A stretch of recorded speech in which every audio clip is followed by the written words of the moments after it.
Is the ceasefire done? Is the MOU dead? It's a very interesting question.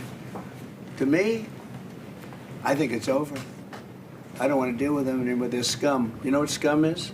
They're scum. They're sick people. They're led by sick people. And they're vicious, violent people. And if they had a nuclear weapon, they'd use it. As far as I'm concerned, it's over. I'll speak to our negotiators. They want to negotiate. They're good people. Steve Witkoff, Jared Kushner. But they have to come back to me. As far as I'm concerned, it's just a waste of time dealing with them. They're liars. We make a deal. And if I make a deal with him, we have a deal. And he goes out, he talks. We make a deal. Everyone's agreed. No nuclear weapon. We make a deal. They go outside, talk to the press. They say, we never even talked about it. There's something wrong with them. They're cuckoo. As far as I'm concerned, it's over. Sir जय हिंद colonel J S. Soni sir, जय हिंद, बहुत बहुत शुक्रिया समय देने के लिए। Thank you sir. जय हिंद राजेश जी, ये मेरा सौभाग्य है कि मैं आपके चैनल पर हूँ। थैंक यू सर, आपने समय दिया लंबे वक्त के बाद। आज हम मेरी और आपकी बातचीत हो रही है। अगेन शुक्रिया इसके लिए। दरअसल अमेरिका ने एक बार फिर से ईरान के ऊपर हमले शुरू कर दिए हैं। ईरान ने भी बहरीन पर, कुवैत पर पलटवार किया है।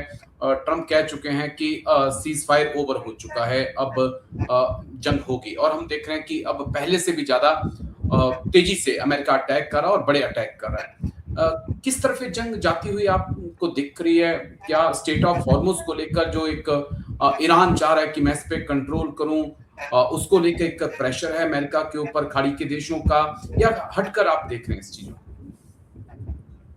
राजेश जी देखिए, अमेरिका पे और स्पेशली डोनाल्ड ट्रंप पे बहुत गहरा दबाव है। दबाव यहूदी लॉबी कर रही है, जो अमेरिका में बहुत अमीर लॉबी है, जो दोनों पार्टी को चंदा दे दिए इलेक्शंस के लिए, तो उनके मोहताज होते हैं, जो वो कहें उन्हें करना पड़ता है। और दूसरा, नेतन्याहू यहाँ से इजराइल से उन पे दबाव दे रहे हैं। और दबाव का कारण साफ है कि नेतन्याहू का नाम इप्स्टीन फाइल्स में है और उसका पूरे जो डिटेल्स हैं वो मोसाद के पास है, जो इजराइल की खुफिया एजेंसी है। तो इसका पूरा फायदा उठा रहे। मैंने कई बार कई न्यूज चैनल में भी कहा, क्योंकि आपकी मेरी मुलाकात काफी समय बाद हो रही है, तो ये ईरान युद्ध के वक्त जब मैं कई न्यूज चैनल पे गया, मैंने कहा कि डोनाल्ड ट्रंप इस युद्ध को करना ही नहीं चाहते थे। जब 11 फरवरी को नेतन्याहू ने व्हाइट हाउस के सिचुएशन रूम में डोनाल्ड ट्रंप को ब्रीफिंग दी, ट्रंप इंटरेस्टेड नहीं थे। लेकिन क्योंकि मोसाद के पास, नेतन्याहू के पास ट्रंप के सारे खुलासे इप्स्टीन फाइल्स में जो छुपे हुए हैं, तो ट्रंप को अपने मन के खिलाफ जाके इस युद्ध का हामी भरनी पड़ी। और अब भी ट्रंप इस युद्ध विराम को नहीं तोड़ना चाहते। अभी ऑफिशियली ना ईरान ने युद्ध विराम तोड़ा है, ना अमेरिका ने तोड़ा है। ये घटनाएं तो चलती आ रही हैं। 8 अप्रैल जब से युद्ध विराम चला, तब से अमेरिका ने कई बारी छुटपुट घटनाएं की। और मैं छुटपुट इसलिए कहता हूँ, छुटपुट वैसे नहीं क्योंकि इसमें हानि हो रही है, जान जा रही है, प्रॉपर्टी तबाह रही है। छुटपुट इसलिए कहता हूँ कि पूर्ण युद्ध के अगर हम संदर्भ में देखें तो ये छुटपुट घटनाएं हैं, इसलिए मैं छुटपुट शब्द इस्तेमाल कर रहा हूँ। तो ये जो छुटपुट घटनाएं हो रही हैं, ये बेसिकली ट्रंप पे दबाव है।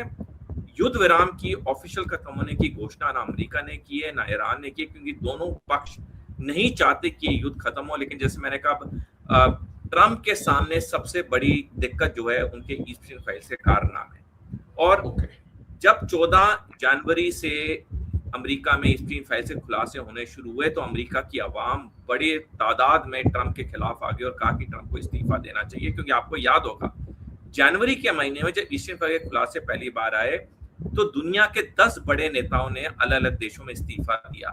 तो ट्रंप के ऊपर यह दबाव था, जिससे पूरी तरह कैपिटलाइज नेतन्याहू ने किया, वो अमीर यहूदी लॉबी ने किया, और इसलिए ट्रंप को अपनी मर्जी के खिलाफ ये युद्ध की में हामी भरनी पड़ी। ओके सर, लेकिन चलिए इतना है कि दुनिया को एक बार फिर बड़ा नुकसान हो सकता है, क्योंकि तेल और गैस की कीमतें फिर बढ़ सकती हैं। लेकिन शुक्रिया, बहुत बहुत शुक्रिया कर्नल जे.एस. सोनी सर, आपने समय दिया। थैंक यू सर इसके लिए। जय हिंद, take care sir. Thank you sir. Thank you sir.